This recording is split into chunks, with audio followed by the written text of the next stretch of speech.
This is just a short video to update you on what's been happening with this stump. Now, if you recall, I put a video out back in this last winter where I cut down a Nashi tree which was here, and basically because it was taking up too much space and the area was a bit too cluttered.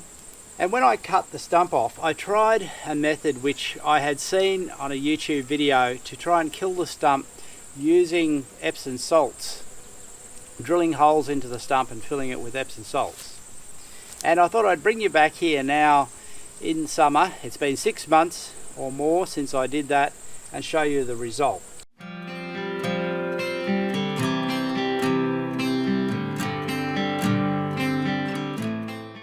Now, in terms of the stump itself, there is not a lot of change, and you really can't see that much has happened to the stump itself. I suppose didn't expect much more to happen there. But what I had hoped is that it would actually successfully kill the roots and stop regrowth from the roots. But if you look around me, you'll see that that's an absolute failure. It is a couple of months since I mowed here, which has allowed this growth to come up from the roots and to establish itself a bit. And you can see it's everywhere.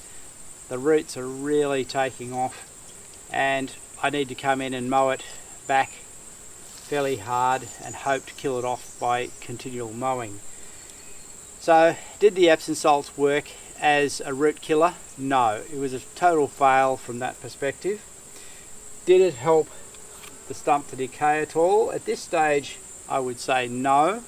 Maybe with a bit more time there might be some more change, but really I think that there's nothing happened any different by adding the Epsom salts than if I just drilled into the stump and hadn't put the Epsom salts in. So maybe it works different with other types of trees, but for me in this situation, using the Epsom salts is a fail. Anyway, I just thought I'd give you that little update.